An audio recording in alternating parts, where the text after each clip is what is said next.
Hello बच्चों, good morning.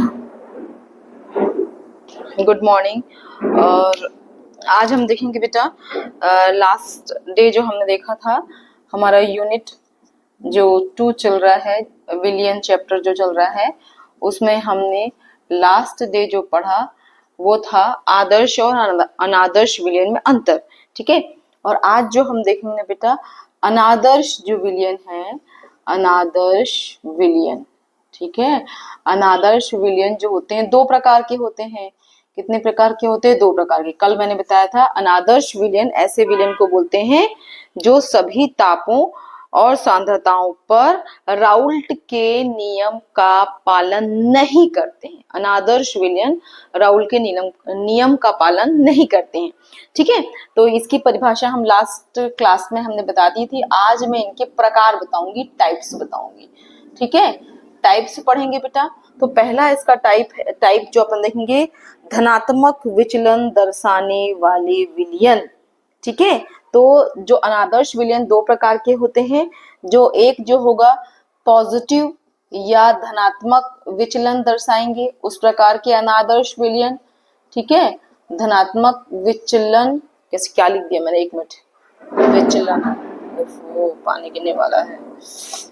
धनात्मक विचलन दर्शाने वाले विलियन, और दूसरा है निगेटिव या ऋणात्मक विचलन दर्शाने वाले विलियन। ठीक है। तो 2 प्रकार के विलियन है। जो पॉजिटिव विचलन दर्शाएंगे वो विलियन आदर्श विलियन, और दूसरा अपन देखेंगे निगेटिव विचलन दर्शाने वाले विलियन।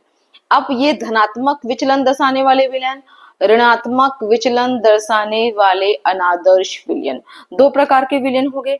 समझ में आई बात आपको, है ना? पहले तो आप टाइप ही समझ लीजिए। अनादर्श विलियन जो होते हैं, अनादर्श जो विलियन होते हैं 2 प्रकार के होते हैं। पॉजिटिव विचलन दर्शाने वाले, मतलब धनात्मक विचलन दर्शाने वाले अनादर्श विलियन, ऋणात्मक विचलन दर्शाने वाले अनादर्श विलियन। अब 1 बाय 1 अपन दोनों के बारे में पढ़ेंगे। तो आज मैं सिर्फ आपको धनात्मक विचलन दर्शाने वाले विलियन समझाऊंगी। जब आपको ये अच्छे समझ में आएगा, धनात्मक विचलन दर्शाने वाले विलियन जो समझ में आ जाएगा ना, तो उसी का जस्ट उल्टा होगा ऋणात्मक विचलन दर्शाने वाले अनादर्श विलियन के बारे में। तो पहले वाले टॉपिक को बहुत अच्छे समझेंगे और थोड़ा सा डिफरेंस करोगे तो नेक्स्ट वाला टॉपिक हो जाएगा वो। ठीक है। तो चलिए आज में सिर्फ हम पढ़ेंगे ऊपर वाला मतलब यहाँ पर हम पढ़ेंगे धनात्मक विचलन दर्शाने वाले विलियन। इसको मैं डिटेल से आपको बताऊंगी कि धनात्मक विचलन दर्शाने वाले विलियन क्या होते हैं। ठीक है। तो धनात्मक विचलन दर्शाने वाले विलियन, है ना? धनात्मक विचलन दर्शाने वाले आदर्श विलियन। तो मैं सिर्फ विलियन लिख दे रही हूँ क्योंकि स्टार्टिंग में मैंने लिख ही दिया है कि हम क्या पढ़ रहे हैं, अनादर्श विलियन के प्रकार पढ़ रहे हैं, तो इसलिए ये हो गया। ठीक है। यहाँ तक क्लियर है? सबको समझ में आ गया? ठीक है। अब अपने को देखना है, सबसे पहले तो अपन थोड़ा सा फ्लैशबैक जाते हैं, और फ्लैशबैक में अपन ये देखना है अपन को कि अपन अनादर्श विलियन किसको बोलते थे। तो आपको याद होगा अनादर्श विलियन में हमने क्या पढ़ा था। अनादर्श विलियन किसको बोल रहे थे? जिसमें हम देख रहे थे डेल एच की जो वैल्यू था वो नॉट इक्वल टू 0 था। डेल वी माने आयतन, चेंज इन आयतन, इसकी वैल्यू भी नॉट इक्वल टू 0 था। Del P is also not equal to 0। ये 3 अपन स्टेप देखे थे। किसके लिए देखे थे बेटा? अनादर्श विलियन के लिए हमने कल आपको बताया था, कल की क्लासेस में हमने बताया था। अब इसी में मैं आपको समझाऊंगी कि जब धनात्मक विचलन की बात करेंगे ना बेटा, ये पूरा सेंटेंस किसके लिए था? अनादर्श के लिए था। आज हम क्या पढ़े? धनात्मक विचलन। तो आपको याद रखना है कि जब हम धनात्मक विचलन की बात करेंगे तो यहाँ पर नॉट इक्वल टू ना करके, मतलब यहाँ एंथैल्पी, आयतन में परिवर्तन, एंथैल्पी में परिवर्तन और दाब में जो चेंजेस आएगा वो किस प्रकार का? धनात्मक परिवर्तन आएगा। तो ये नॉट इक्वल टू की जगह हम क्या लिख देंगे? पॉजिटिव। वैल्यू कैसी आएगी इनकी? इक्वल्स टू 0 की वैल्यू कितनी आएगी? ना होकर यहाँ पर क्या आएगा? तीनों के मान कैसे आएंगे? धनात्मक आएंगे। मैं बहुत ही शॉर्टकट तरीके से आपको समझा रही हूँ। शॉर्टकट मतलब लिखने का तरीका शॉर्टकट बता रही हूँ, पर मैं समझा जो रही हूँ वो पूरा एक्सप्लेन कर रही हूँ। तो मतलब यहाँ पर धनात्मक विचलन दर्शाने वाले विलियन क्या होंगे? मतलब जब दो विलयन को मिलाया जाएगा, है ना, जब A प्लस बी ये विलयन को मिलाएंगे और एक नया ए बी विलयन तैयार होगा। यही समझाते आ रही हूँ आप आज तक आपको। तो आज मैं ए और बी का एग्जाम्पल दूंगी आपको, और ए और बी का एग्जाम्पल देते हुए कैसे धनात्मक विचलन होगा, कैसे एंथैल्पी में जो परिवर्तन का मान पॉजिटिव आएगा, धनात्मक मान आएगा, आयतन में परिवर्तन का मान भी पॉजिटिव आएगा, जो आपका प्रेशर है उसमें जो चेंजेस आएगा वो भी पॉजिटिव आएगा। ठीक है, इसका मतलब मैं अब तीनों का मतलब ही आपको इसमें समझाना है। ओके, और साथ में एक डायग्राम होगा वो आपको इसमें बनाना होगा। क्लियर है? तो सबसे पहले मैं आपको समझाती हूँ कि धनात्मक विचलन का क्या मतलब होता है। इस पॉइंट को, तीनों पॉइंट को दिमाग में रख लीजिए। जब भी धनात्मक विचलन बोलेगा तो ये तीनों पॉइंट को ऐसा ही आपको यहाँ पर इक्वल्स टू कर सकते हैं आप। ये नॉट इक्वल टू हमने लिखे था, उसकी जगह इसको आपको क्या करना है, इक्वल्स टू करना है।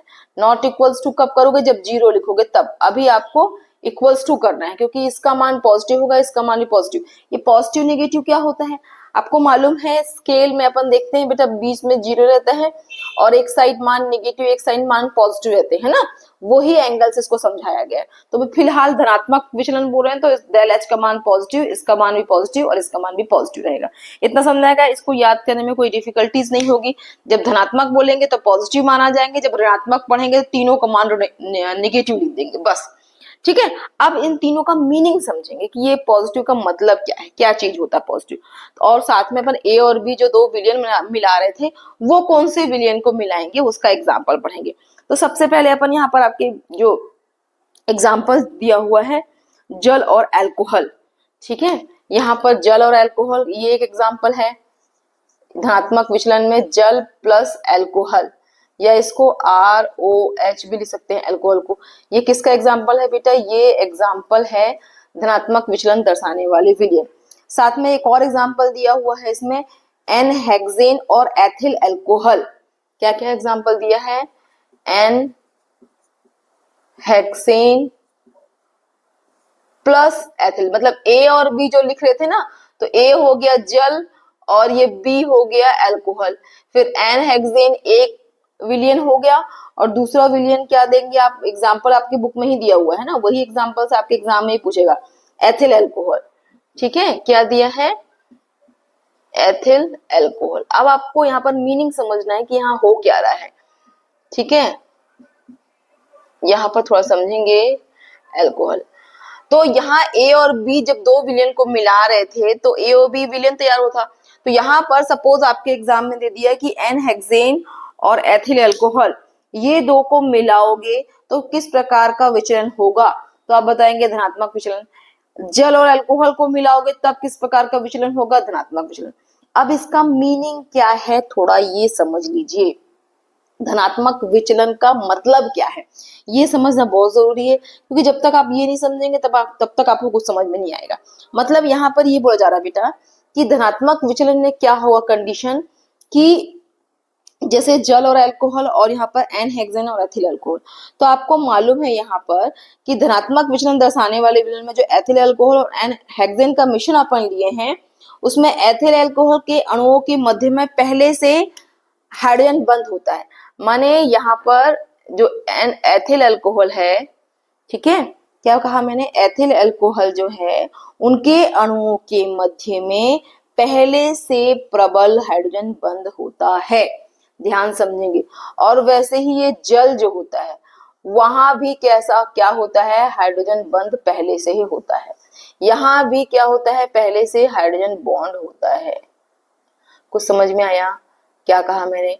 मतलब जैसे जल के अणुओं में हाइड्रोजन बंध पहले से पाया जाता है, एथिल अल्कोहल के अणुओं के मध्य में हाइड्रोजन बंध पाया जाता है।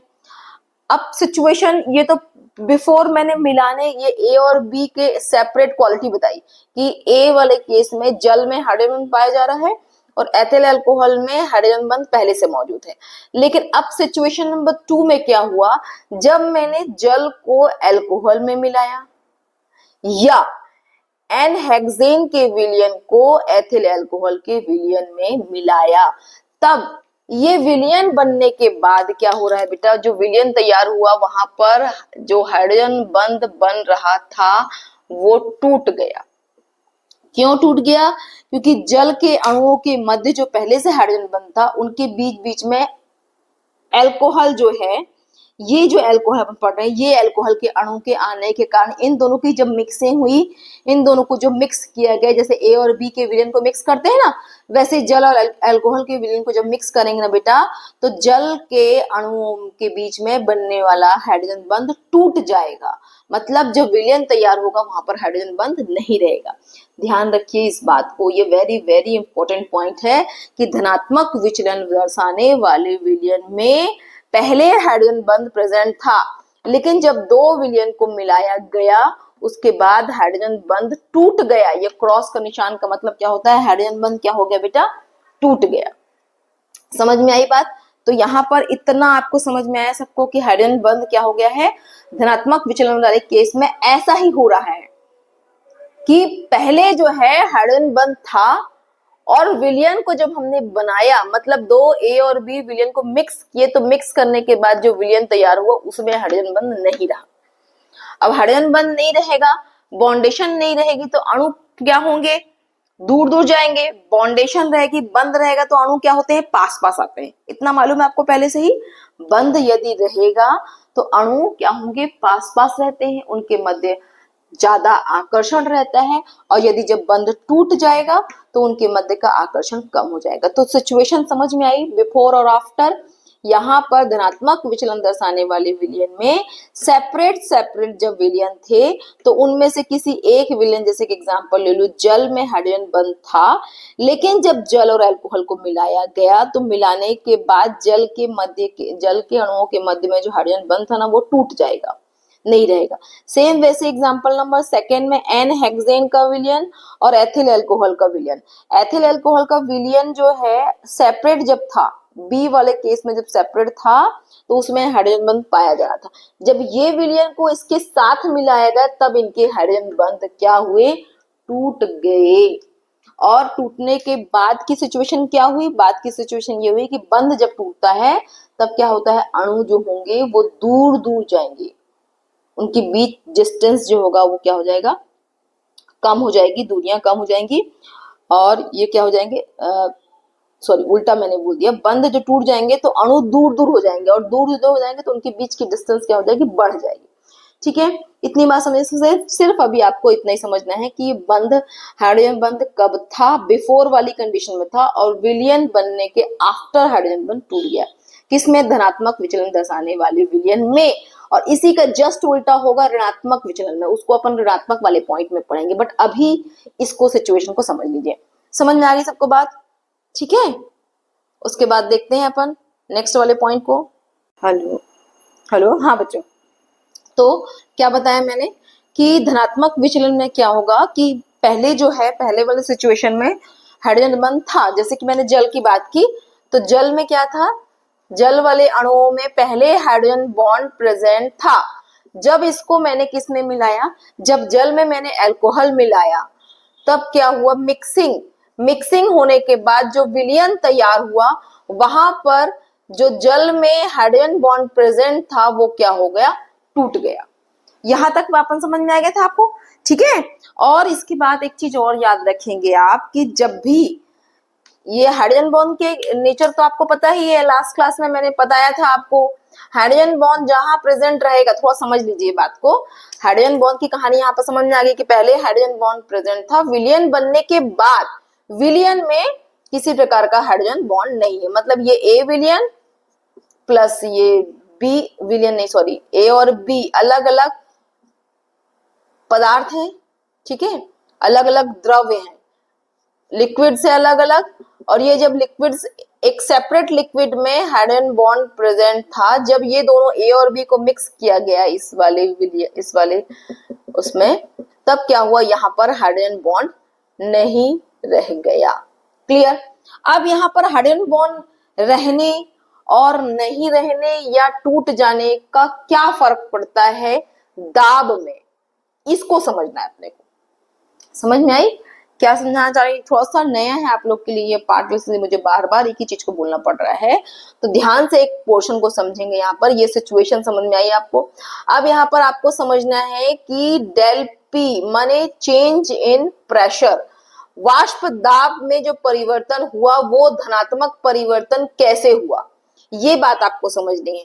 ठीक है, तो मैंने क्या बताया, हाइड्रोजन बॉन्ड जब विलयन बनने के बाद हाइड्रोजन बॉन्ड टूट गया तो उसके कारण क्या हुआ कि जो वाष्प दाब है, जो प्रेशर है, जो वाष्प दाब है विलयन का, वो वाष्प दाब का वैल्यू क्या हो गया, वाष्प ज्यादा बनी, और वाष्प ज्यादा बनने के कारण इसका मान कैसा हुआ, पॉजिटिव हुआ। मतलब आपको ये समझना है कि यदि कोई विलयन में, फिर समझिए, यदि कोई विलयन या किसी भी द्रव में हाइड्रोजन बॉन्ड जब प्रेजेंट होता है ना बेटा, तो उसकी वाष्प कम बनेगी। वाष्प कम बनेगी तो वाष्प दाब का मान भी कम होगा। अब बोलोगे मैडम वाष्प क्यों कम बनेगी?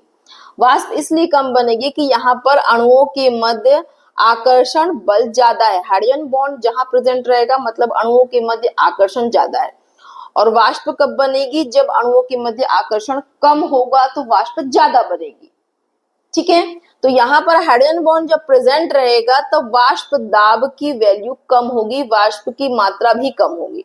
ठीक है, प्रेशर की वैल्यू भी, वाष्प दाब की मात्रा भी कम होगी, और जब हाइड्रोजन बॉन्ड प्रेजेंट रहेगा तो वाष्प दाब की मात्रा कम होगी, याद रखिए। अब सेकेंड नंबर सिचुएशन में जब हम ए और बी विलयन को मिला दिए तो यहाँ पर क्या हुआ बेटा, ये हाइड्रोजन बॉन्ड नहीं रहा या टूट जाने के कारण यहाँ पर वाष्प ज्यादा मात्रा में बनी, और इसी कारण वाष्प दाब का मान है, पी का जो मान है वो बहुत ज्यादा हो गया। तो आपको यहाँ पर जो देख रहे हैं ना, डेल पी माने वाष्प दाब का मान पॉजिटिव हो गया, मतलब क्या हुआ, वाष्प दाब का मान बढ़ गया। ये लाइन लिखना आवश्यक है। मैं आपको बता दूं कि ये जो मैं समझा रही हूँ वो आपको याद कैसे करोगे, क्योंकि आपको कॉन्सेप्ट ही नहीं मालूम रहेगा तो इतनी सारी स्टोरी में से आपको कुछ बातें ही लिखना है। मैं समझाने के लिए आपको बहुत सारी बातें बता रही हूँ, बट आपको लिखने के लिए कुछ नहीं लिखना है। लिखने के लिए सिर्फ एग्जाम्पल लिखना है। जल और अल्कोहल को जब मिलाओगे तो जल में पहले हाइड्रोजन बॉन्ड प्रेजेंट था, लेकिन जल और अल्कोहल को मिलाने के बाद उनमें उपस्थित हाइड्रोजन बॉन्ड क्या हुआ, टूट गया। मतलब जल के बीच में हाइड्रोजन बॉन्ड नहीं रहा, और इसी के कारण क्या हुआ, वाष्प ज्यादा बनेगी, और इस कारण वाष्प दाब का मान क्या हो जाएगा, पॉजिटिव होगा, वाष्प दाब का मान बढ़ जाएगा। बस इतना ही लाइन आपको लिखनी है। ठीक है, समझ में आया? तो ये वाला मैंने आपको समझा दिया। ये 3 पॉइंट में से सॉरी बच्चों 3 पॉइंट में से एक पॉइंट मैंने आपको समझा दिया। डेल पी माने वाष्प दाब में जो चेंजेस आया वो कैसा आया, पॉजिटिव आया, माने वाष्प दाब का मान बढ़ गया। क्योंकि हाइड्रोजन बॉन्ड विलयन में नहीं रहा, पहले था, और विलयन बनने के बाद हाइड्रोजन बॉन्ड टूट जाने के कारण वाष्प दाब में वृद्धि हो गई। यही लाइन को बस आपको लिखना है अपने सेंटेंस में। इसको जब एक्सप्लेन करोगे तब, इसी कारण इसको धनात्मक विचलन बोल रहे हैं। क्यों? क्योंकि वाष्प दाब का मान बढ़ गया, विलयन बनने के बाद वाष्प दाब का मान बढ़ गया। और क्यों बढ़ गया? क्योंकि हाइड्रोजन बॉन्ड टूट गया। पहले हाइड्रोजन बॉन्ड था, बाद में विलयन बनने के बाद हाइड्रोजन बॉन्ड टूट गया, इसी कारण वाष्प दाब में धनात्मक विचलन हुआ। ये 2 लाइन बस आपको अपने आंसर में लिखनी है। समझ में आ गई बात? क्लियर है? अब ये हो गया एक पॉइंट। अब नेक्स्ट पॉइंट देखेंगे। नेक्स्ट पॉइंट में क्या देखना है अपने को? नेक्स्ट पॉइंट में ये वाला पॉइंट समझना है, आयतन और एंथैल्पी का अपने को समझना है कि आयतन और एंथैल्पी में जो धनात्मक विचलन हुआ है इसका मीनिंग क्या है, ये समझना है। ठीक है, तो यहाँ पर जो बोला जा रहा है कि इसको अपन ऐसा भी लिख सकते हैं, धनात्मक विचलन को V का मान, टोटल जो विलयन है उसका आयतन V है, और सेपरेट विलयन मतलब A विलयन का आयतन इतना है और B विलयन का आयतन इतना है। इसको इस फॉर्म में भी लिख सकते हैं, ऐसा भी लिख सकते हो, या इसको डेल V का मान क्या हुआ, पॉजिटिव है या ज्यादा।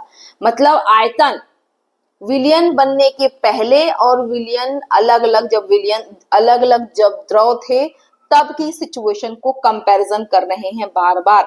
समझिए बात को, क्या बोल रहे हैं, ए और बी माने ए जो द्रव है उसका आयतन, बी जो द्रव है उसका आयतन, और ए और बी दोनों का आयतन मतलब जब दोनों को मिला दिया गया उस सिचुएशन में हम ए और बी का आयतन को बोल रहे हैं।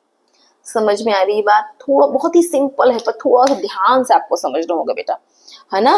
मतलब हम यहाँ पर दो सिचुएशन देख रहे हैं, एक द्रव ए अलग से और दूसरा द्रव बी अलग से। तो सेपरेट सेपरेट जब ये हैं, इन दोनों को जब आपस में नहीं मिलाया गया है, तब इनका आयतन क्या क्या था? ए का आयतन वी ए था, बी द्रव का आयतन वी बी था। जब दोनों को मिक्स किया गया, उस केस में मिक्स करने के बाद इनका जो आयतन हुआ वो बढ़ गया। अपने अपने सेपरेट आयतन की तुलना में इनका आयतन मिक्स करने के बाद क्या हुआ? बढ़ गया है। इसलिए डेल वी का मान क्या बोल रहे हैं? पॉजिटिव। अब क्यों हुआ? आयतन बढ़ने का मतलब क्या है? ध्यान देना, थोड़ा सा मैं प्रैक्टिकल समझा रही हूँ आपको। आयतन मतलब होता है कोई भी द्रव जितना जगह घेरता है। सपोज में यहाँ पर अणु जितनी, ये जब हम विलयन तैयार किए तो उसका लेवल यहाँ तक है। सपोज ए और बी, जो विलयन ए और बी तैयार की, तो आयतन मतलब कितनी जगह घेर रहा है। तो आयतन बढ़ गया मतलब अणु क्या हो गए हैं? दूर दूर हो गए। वही मतलब है ना, आयतन किसको बोलते हैं? कोई भी पदार्थ जितनी जगह घेर रहा है उसको उसका आयतन बोलेंगे। ठीक है, तो यहाँ पर आयतन का मान बढ़ गया मतलब क्या हुआ? जो उनके कण है वो दूर दूर चले गए हैं। और दूर दूर जाने के पीछे कारण क्या था? मैंने पहले ही एक्सप्लेन किया कि धनात्मक विचलन में क्या हो रहा है। धनात्मक विचलन में जब ए और बी, ये जो विलयन है, ये जो द्रव है, अलग अलग जब सेपरेट थे तो दोनों में से किसी एक में क्या था? हाइड्रोजन बॉन्ड प्रेजेंट था। लेकिन जब उन दोनों को मिक्स किया गया, ए बी बनाया गया, तब यहाँ पर हाइड्रोजन बॉन्ड टूट गया, बताया था। और हाइड्रोजन बॉन्ड टूटने के कारण रिजल्ट क्या होगा? जो पार्टिकल्स होंगे, जो कण होंगे, वो दूर दूर जाएंगे। बॉन्ड जब बनता है, कोई भी बंध का जब निर्माण होता है ना बेटा, तो जो द्रव या कण जो होंगे वो पास पास आते हैं। ठीक, और पास पास आएंगे मतलब क्या हुआ? उनका आयतन घट जाएगा। बट यहाँ वाले केस में क्या हुआ है? धनात्मक विचलन वाले केस में क्या हुआ है? हाइड्रोजन बॉन्ड विलयन बनने के बाद टूट गया है, तो कण क्या हुए? दूर दूर चले गए। और इसी कारण आयतन में क्या हुआ? वृद्धि हो गई। आयतन क्या हुआ? पॉजिटिव हो गया है। ठीक है, इसलिए आयतन क्या हो गया है? आयतन का मान बढ़ गया। समझ में आया? क्लियर है? तो इस प्रकार आयतन क्या हुआ? पॉजिटिव हुआ, उसमें धनात्मक विचलन आया। और उसके पीछे कारण क्या था? कारण वही था हाइड्रोजन बॉन्ड, क्योंकि ये वाले सिचुएशन में हाइड्रोजन बॉन्ड विलयन बनने के बाद टूट गया है, हाइड्रोजन बॉन्ड नहीं रहा है। इसी कारण से आयतन में भी क्या हुई है? बढ़ोतरी हुई है। इसको आपको एक्सप्लेन करना है कि डेल वी का मान पॉजिटिव कैसे हो गया। पूरे का रिजल्ट वही है, हाइड्रोजन बॉन्ड का टूट जाना या हाइड्रोजन बॉन्ड का नहीं रहने के कारण ही ये पूरा रिजल्ट हुआ। ठीक है, तो चलिए अपन ये आयतन को भी मैंने एक्सप्लेन कर दिया आपको। अब आते हैं एंथैल्पी की बात, डेल एच की बात। डेल एच का मान पॉजिटिव है, डेल एच का मान पॉजिटिव है, इसका मतलब क्या हुआ है? इसको देखेंगे, डेल एच का मान पॉजिटिव का मतलब हम यहाँ पर देखेंगे कि धनात्मक, यहाँ मान जो बात करेंगे ऊष्मा शोषी, याद रखना ऊष्मा शोषी। पॉजिटिव मान क्या दर्शा रहा है? कि अभिक्रिया किस प्रकार की है? ऊष्मा शोषी अभिक्रियाएं हैं।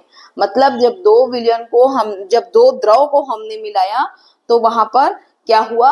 अगर पॉजिटिव मान आ रहा है, एंथैल्पी का मान बढ़ रहा है मिक्स करने के बाद, तो मतलब ये किस प्रकार की अभिक्रिया है? ऊष्मा शोषी अभिक्रिया है। ऊष्मा शोषी अभिक्रिया है। ठीक है, ऊष्मा शोषी मतलब जब दो विलयन को मिलाओगे, दो द्रव को मिलाओगे, दो द्रव को जब ए और बी द्रव को मिलाएंगे तो ऊष्मा ग्रहण हुई है, शोषित हुई है। और इसी कारण क्या हुआ?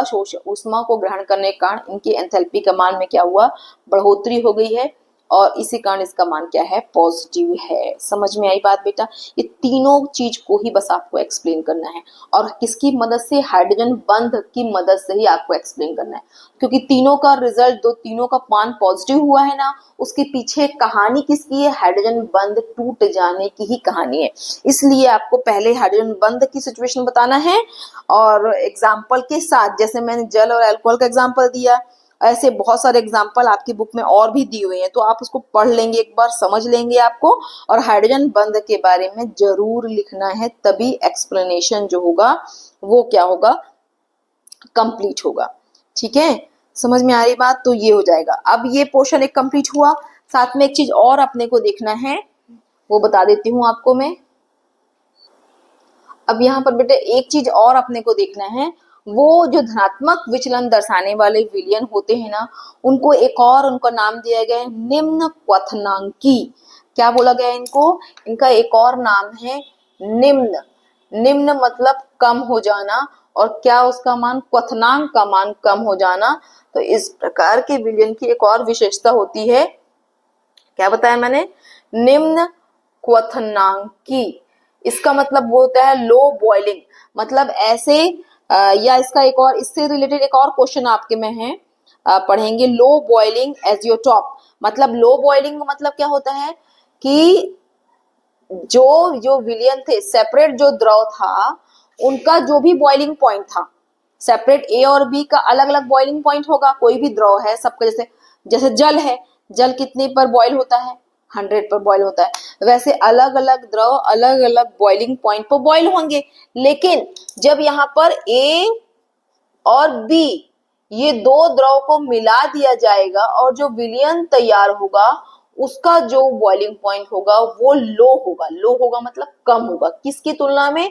ए और बी का जो भी बॉइलिंग पॉइंट है उसकी तुलना में ए बी मतलब विलयन का जो बॉइलिंग पॉइंट है, सॉल्यूशन का जो बॉइलिंग पॉइंट है, वो क्या हो जाएगा? कम हो जाएगा। और कारण क्या है? हाइड्रोजन बॉन्ड का टूटना। हाइड्रोजन बॉन्ड टूट गया माने आकर्षण क्या हो गया? आकर्षण पहले से ही कम हो गया है, और इसी वजह से क्या हुआ? ये जो विलयन होते हैं वो इनको क्या बोलते हैं? निम्न क्वथनांकी विलयन भी बोलते हैं। मतलब ये अपने क्वथनांक जो भी इनका बॉइलिंग पॉइंट होता है उससे कम ताप पर ही ये बॉइल होना स्टार्ट हो जाते हैं। और रीजन हाइड्रोजन बॉन्ड है। हाइड्रोजन बॉन्ड टूट जाने के कारण, क्योंकि ए और बी को जब मिक्स किया गया, विलयन तैयार किया गया, तो यहाँ पर हाइड्रोजन बॉन्ड टूट गया है, और इसी कारण ये विलयन लो बॉइलिंग एजियोट्रॉप या निम्न क्वथनांकी, इसको निम्न क्वथनांकी मिश्रण भी इनको कहा जाता है, क्योंकि इनके बॉइलिंग पॉइंट लो हो जाते हैं। और उससे रिलेटेड यहाँ पर एक डायग्राम ऑलरेडी अपन पढ़ चुके हैं। डायग्राम में यहाँ पर अपन देखेंगे, जब अपन राउल्ट का नियम पढ़े थे वहां पर अपन ने देखा था वाष्प दाब और ये मोल प्रभाज के बीच अपन ने ग्राफ देखा। तो यहाँ पर मैंने बताया कि जो टोटल जो है दाब का मान, यहाँ पर वाष्प दाब का मान बढ़ जा रहा है। क्यों बढ़ जा रहा है? क्योंकि हाइड्रोजन बॉन्ड क्या हो रहा है? विलयन वाली सिचुएशन में टूट गया है, इसी कारण टोटल विलयन का वाष्प दाब बढ़ गया है। ठीक है, तो ये वाला ग्राफ इसके साथ बनाएंगे धनात्मक विचलन दर्शाने वाले विलयन। तो अभी जो आपको बोर्ड में दिख रहा है जितना पोर्शन कि धनात्मक विचलन में डेल एच का मान पॉजिटिव हो जाता है, मतलब उष्मा शोषी अभिक्रिया होती है इसमें। डेल वी माने आयतन, चेंज इन आयतन का वैल्यू पॉजिटिव होता है, मतलब आयतन का मान बढ़ जाता है। क्यों बढ़ जाता है? हाइड्रोजन बॉन्ड टूट गया है, इसलिए विलयन बनने के बाद हाइड्रोजन बॉन्ड टूट गया है, इसलिए आयतन में वृद्धि हो गई है। क्योंकि कण क्या हो गए? बंध टूट जाएगा तो कण क्या हो जाएंगे? दूर दूर हो जाएंगे। दूर दूर हो जाएंगे मतलब आयतन बढ़ जाएगा। एकदम फैल फैल के बैठोगे मतलब क्या होगा? आप हाथ पसार के, पैर पसार के बैठ गए, मतलब आपने ज्यादा जगह घेर ली है। आई समझ में? तो यहाँ पर वही हुआ है, हाइड्रोजन बॉन्ड टूटने के कारण जब ए और बी विलयन को बनाया गया तो हाइड्रोजन बॉन्ड टूट गया, और इसी कारण क्या हो गया? जो कणों ने क्या किया? ज्यादा आयतन घेरेंगे, क्योंकि उनके मध्य जो आकर्षण है वो कम हो गया, इसलिए आयतन का मान भी बढ़ गया। दाब का मान भी बढ़ गया है। दाब का मान बढ़ गया क्यों? क्योंकि यहाँ फिर वही कारण बताओगे कि हाइड्रोजन बॉन्ड जो था पहले प्रेजेंट था, लेकिन जब विलयन तैयार किया गया, ए बी विलयन जो बना, तो उसमें हाइड्रोजन बॉन्ड नहीं था, इसलिए वाष्प ज्यादा बनी, क्योंकि आकर्षण कम है इसलिए वाष्प ज्यादा बनेगी। वाष्प ज्यादा बनेगी तो वाष्प दाब का मान भी ज्यादा होगा, इसलिए इसके वैल्यू क्या हुआ? डेल पी का वैल्यू क्या हुआ? पॉजिटिव। कुल मिला के इस पूरी स्टोरी में हीरो कौन है? हीरो है हाइड्रोजन बॉन्ड। उसी को समझना है आपको। हाइड्रोजन बॉन्ड यहाँ पहले था सेपरेट वाली कंडीशन में, और विलयन बनने के बाद हाइड्रोजन बॉन्ड टूट गया। बस इसको ही याद रखना, कितने बार बता चुकी हूँ आपको इस वीडियो में मैं। और बिल्कुल आप आराम से एक बार और आप क्या करेंगे, पूरे टॉपिक को धनात्मक विचलन दर्शाने वाले विलयन में आपको 3-4 पॉइंट, 1 पॉइंट तो ये लिखना अति आवश्यक है। दूसरा ये आपको ये ग्राफ बनाना आवश्यक है। तीसरा ये लो बॉइलिंग या इसको निम्न क्वथनांकी विलयन भी बोलते हैं, ये समझाना है। और तीसरा चौथा very very important point, hydrogen बंध की कहानी शुरू में ही बता देना। इसलिए मैंने इस वीडियो में आपको स्टार्टिंग में ही हाइड्रोजन बंध के बारे में बताया कि हाइड्रोजन बॉन्ड कैसे पहले था और उसके बाद विलयन बनने के बाद कैसे वो टूट गया। ये बस बताओगे स्टार्टिंग में ही, और उसके बाद ये जो मैंने बोर्ड में आप 3 पॉइंट देख रहे हो इसको लिखना इंपॉर्टेंट है। समझ में आई बात? तो ये है आपका धनात्मक विचलन दर्शाने वाले विलयन। एक बार ध्यान से इसको समझ गए तो पूरी कहानी उल्टा करने के बाद आपको क्या बन जाएगा, ऋणात्मक विचलन बन जाएगा। तो इसको समझना अति आवश्यक है। क्यों? क्योंकि इसको नहीं समझोगे तो ऋणात्मक वाला भी समझ में नहीं आएगा। इसलिए इसको समझना वेरी वेरी इंपॉर्टेंट है और डिफिकल्ट नहीं है। बस आप एक बार पढ़ो, ध्यान से मन लगा के एक बार और पढ़िए, जो मैंने समझाया उसको और समझने की कोशिश कीजिए। एक बार बुक में जैसा दिया हुआ उसको रीड कर लीजिए। बुक में जो भी दिया ना बस सिंपली उसको रीड करिए। आप जो मैंने समझाया वो समझ में आ जाएगा आपको, और अच्छे समझ में आ जाएगा। ठीक है? अगर कुछ पॉइंट छूट गया होगा, आपको मिसिंग हो गया होगा, याद समझ में नहीं आ रहा होगा, तो बुक एक बार जस्ट रीड कर लो ध्यान से। बुक रीडिंग मतलब ध्यान से रीडिंग करिए, तो ये पूरी स्टोरी जो मैंने बताई वो आपको बिल्कुल समझ में आ जाएगी, 101% समझ में आ जाएगी। ठीक है, ओके, आई थिंक पूरा मैंने एक्सप्लेन कर दिया। फिर भी यदि आपको कोई डाउट होगा तो बिल्कुल कमेंट सेक्शन में आप कमेंट करिए कि कौन सा पॉइंट आपको समझ में नहीं आया है।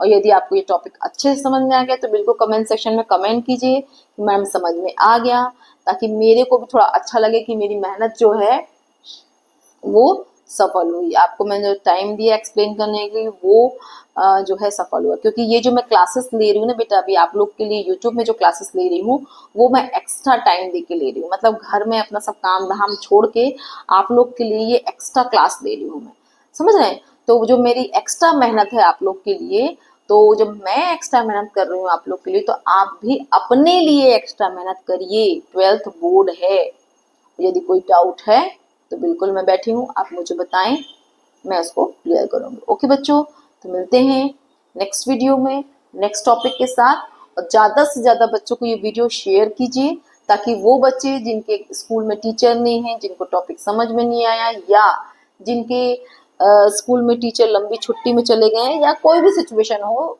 उसमें क्या होगा, बच्चों का फायदा होगा, बच्चों को टॉपिक समझ में आ जाएगा। ओके, तो मिलते हैं नेक्स्ट वीडियो में। बाय बच्चों, बाय बाय।